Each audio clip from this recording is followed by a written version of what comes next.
All right, so let's take this thing for a spin. I like to look at a couple of things.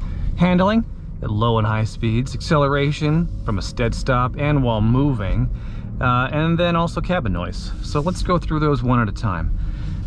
All right, so I'm tooling around a parking lot going about 24 miles an hour. Let's go around some of these medians. So at low speeds, it handles pretty well. I do feel like the car is pulling a little bit out of these turns. I kind of wish it was a little bit more precise, but that's to be expected with a car this large, because this is really a large sedan. Overall though, the handling is pretty good. I mean, when you want to go a direction, you move pretty quick. There's probably a half-second delay from the time that you actually move the steering wheel until the car reacts all the way. But overall, it's not that bad. And by half a second, I just mean it's a little bit loose. It's not quite as tight as some of the Japanese cars. So things like Nissan, I find to be extremely, extremely tight. So when you just turn the steering wheel ever so slightly, you're getting an instant turn, but not so with the Chrysler. That was the door locks, by the way. So handling at low speeds is fine. Let's try out reversing as well. So I'm gonna come over here, park the vehicle, I'll throw it into reverse. So when you put the vehicle in reverse, you do get a rear view camera display. A little grainy in my opinion, but you can see the trees and the parking spaces behind me, and it's a rather wide view, so you can see cars coming from different directions. And then, let me reverse a little bit with you. And then the vehicle will indicate when it's getting close to an object. So I'm reversing right now, getting close to that curb. There we go. We're getting a little bit of feedback. And you're also going to get some radar up here, a screen that shows you when you're getting closer and closer to an object. So let me pull forward real quick. And then let's reverse again. And you'll see that as I'm getting closer and closer to that curb, you're going to get an orange light that pops up, just showing that we're getting close to an obstruction. You get that same kind of indication on the left and right of the vehicle, and then also in the front if you're pulling forward. These are nice because this is a larger vehicle, and at least for me, being a little bit new driving this car, I do need a little bit of technological help to make sure I don't bump into anything. And all of this is, you can turn it on and off if you don't like it, but I tend to like it. Although, I do wish this display was just a little crisper. Seeing the trees being a little bit pixelated, I don't know, it's a little bit disappointing. But you do have a rear view camera, and you do have guides. See, I'm turning the steering wheel, and you see those guides are turning as well. So if we were reversing into a parking space, you can use that to turn with a little bit more precision. So it was pretty easy to park in reverse. It's fairly responsive. I don't know, I'm just used to a different type of vehicle. Maybe not this big, and I don't know, I haven't driven a lot of American vehicles lately either, so maybe that's my problem. So at low speeds, I enjoy the handling. It's just a little bit less precise than I would like. All right, so let's get up to about 40 miles an hour and try handling at a higher speed. So I'm gonna go through these curves at over 40. And yeah, I can control things comfortably. I don't feel like I'm gonna get into an accident or anything, but the handling just isn't as precise as I would like. I feel like I have to kind of, I don't know, manipulate the steering wheel quite a bit to make sure that I'm hugging that corner the way I want to. Let's try a U-turn. Maybe that'll be a good example of this. So let's see if I can make this U-ey. Yeah, I was able to make it without drifting into the other lane, but I really did have to push the steering wheel all the way to the edge and hold it there for quite a bit to make that turn. So, I mean, this is not a huge complaint. It just feels a little bit different than what I'm used to. It's not bad, but it isn't as precise as I would like. Though I imagine if I'm able to drive this car for, you know, a couple of weeks, that I would get used to it and not have any serious complaints. So handling at high speeds, at least around 40 miles per hour, 45, is decent. I don't love it, but it wouldn't be a deal breaker for me. Let's now try acceleration. Let me do another U-turn. A little bit better that time. I think I'm getting the hang of this. Let me get to a nice straightaway, and let's come to a complete stop. No one's behind us, thankfully. And I will mash that accelerator to the floor.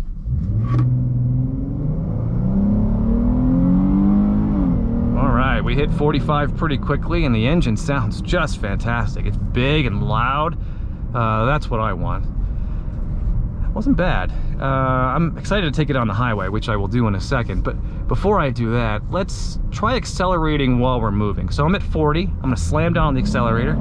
Ah, did you hear that delay? Almost a full second and a half. Yeah, so the engine revs up and gives you all that power, but it does take a moment or two, maybe a couple of heartbeats, before you actually get jerked forward with the acceleration. Let me try that one more time, just because it sounds so wonderful.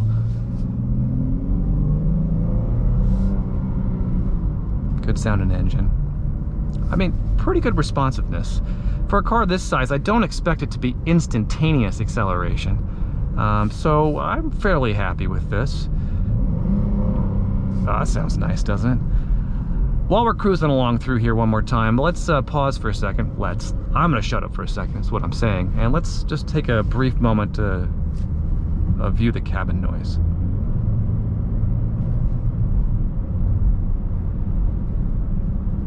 So I am getting a little bit of wind. It's not windy today either. A little bit of wind, but it sounds really quiet. I'm actually kind of impressed with the sound dampening on this vehicle.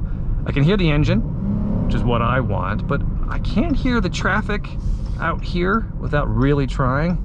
And that's nice. I don't know about you, but I tend to like quieter vehicles.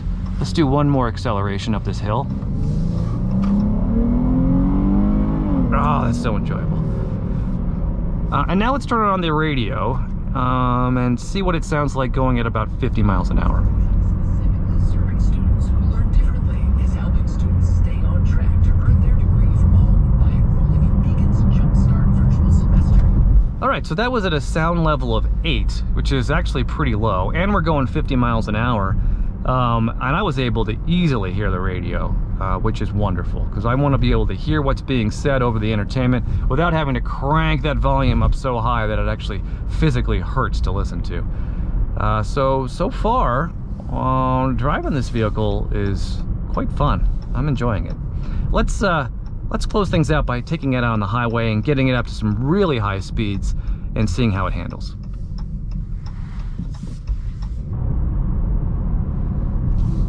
Alright, so thankfully there is no one behind us, because I'm going to be kind of a jerk and go through this toll booth and come to a complete stop.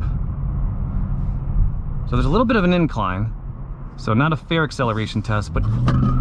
Oh, did you hear the tire squeal? Oh, nice. 50, 60, 70, 80. Wow. That was kind of enjoyable. I really felt like the car was pulling me forward in my lower back, like it was shooting forward and pulling me with it, which for a large sedan is kind of outstanding.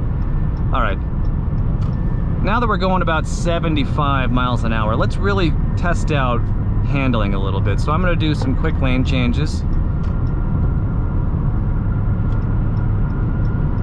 Yeah, I feel totally in control. I mean, I'm going 80 miles an hour, and honestly, I could go a lot faster before I feel like this car would start to shake and feel, you know, that like reaching that edge where it's starting to get a little dangerous, but we are nowhere near that right now.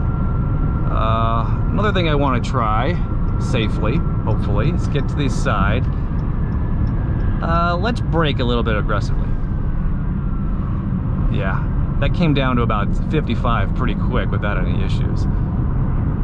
All right, last thing I want to do is we're moving right now at about 70 miles an hour. Let's change lanes and see if we can pass those two trucks up ahead pretty easily. 75. All right, I'm flooring it. 80, 90. All right, now we got to slow down, because no speeding tickets for me, please. But I think that gives you kind of a feel for how responsive it is at higher speeds. I mean, even at 80, within a second, you're getting more acceleration and the car is just pushing and pushing and pushing forward.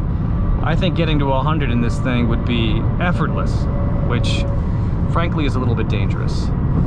All right, last test. So technically we're in drive right now and not in sport mode. So I have shifted it to sport. Now let's try some acceleration again. So we're going 77. Now you hear how it kind of lags a little bit at those upper RPMs because of the sport mode. I generally don't like sport mode that much. I don't feel like it gives me that much of a boost. And it's kind of true on this car too. I mean, it sounds nice, but I think I prefer regular drive mode. So I'm impressed. I mean, handling at higher speeds is great. That acceleration is just a lot of fun. I'm kind of sold. This was a lot of fun to drive, and I just, man, is it me? Am I crazy, or does this sound just really good?